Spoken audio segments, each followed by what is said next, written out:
Hey guys, welcome to Go with the Flow. It's Vanessa Lopez here with you, and it's a plane going overhead. They always fly over my house. Why? Hey, welcome to Go with the Flow, your daily company. Vanessa Lopez here with you. Hi, it's a Friday, and it's a very important day. Okay, which is why I'm wearing red because it's Wear Red Day, but it's also Women's Heart Day, and also Women's Heart Week. Okay, this everything to do with your heart. Okay. Now, this is very important, especially for Singapore women, because what is the number one disease, the killer of women here in Singapore? Cardiovascular disease. Okay. It is the number one killer, always top three, and mostly is women.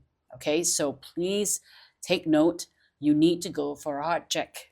All right. Or at least be a bit more aware of certain things. I think one thing that you should always be aware of is the symptoms, right?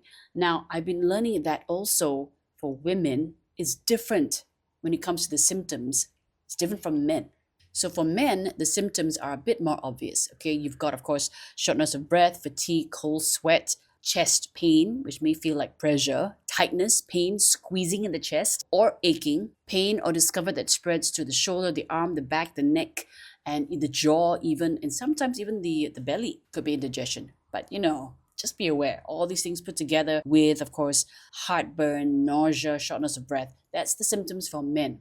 But for women, it's a bit more atypical. So women are more likely to experience these silent or unrecognized heart attacks. So symptoms can be a lot more mild. So they think it's indigestion or just fatigue. But of course, be aware of the usual chest pains, aching or heaviness called angina, pain in the throat, the jaw, the neck. I feel that every day. Am I having a heart attack every day? Pain in the back or upper abdomen as well, nausea, vomiting, and fatigue. But a lot of that can be very mild. So that is something that you need to keep an eye out. Best way is to go for a check. Now, I recently met up with a cardiologist, Dr. Chang. You remember him? I hosted with him Body and Soul for a while on Channel 5. So he's a cardiologist over at TT Lim Cardiology Clinic. And when you want to check your heart, you go through some simple tests like an echo or a blood test.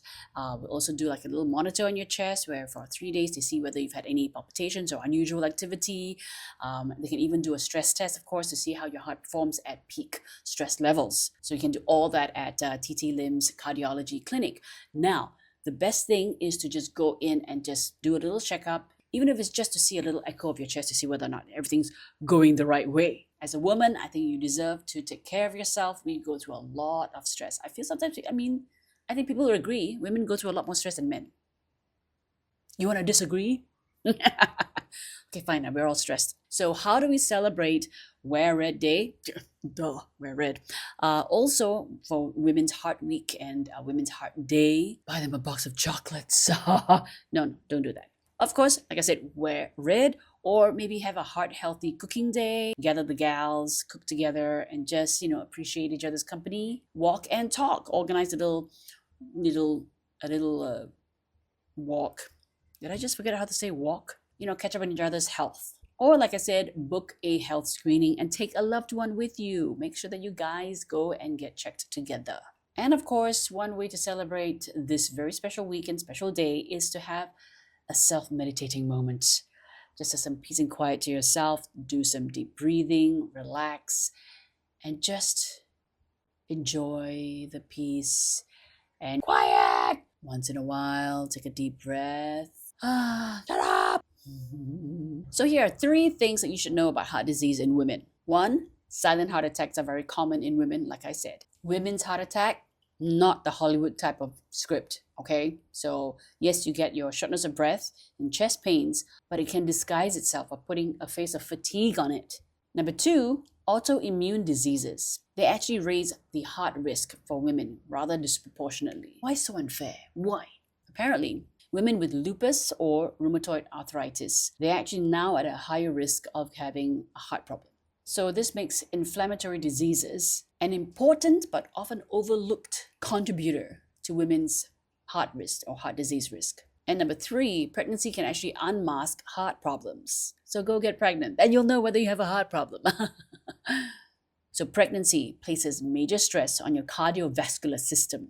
So if you have things like preeclampsia, gestational diabetes, high blood pressure. All of these are early warning signs that these women have now a higher lifetime risk of heart disease and even stroke, even after years of delivery. Well, is it good or bad? Pregnancy was an early warning sign, so it's good. So it actually lets you know. The very good news is that heart disease is very preventable. So if you control your blood pressure and your cholesterol, you don't smoke, you exercise a little bit, and you generally have a heart healthy diet, you're in good shape, because they found that 80 to 90% of those at risk, they've actually prevented heart disease. So I think that would be probably good advice for anyone who just wants to be healthy and take care of your heart. So that's how we celebrate this very, very special day. Ladies, take care of your heart. We all need to take care of our hearts. It is also close to Valentine's Day, so we want to be able to celebrate with a full and healthy beating heart. So take care of yourself, okay? And wear red day today. Ooh, wear red. I like red. Cool. Sexy. Hot. Have a nice day. Heart.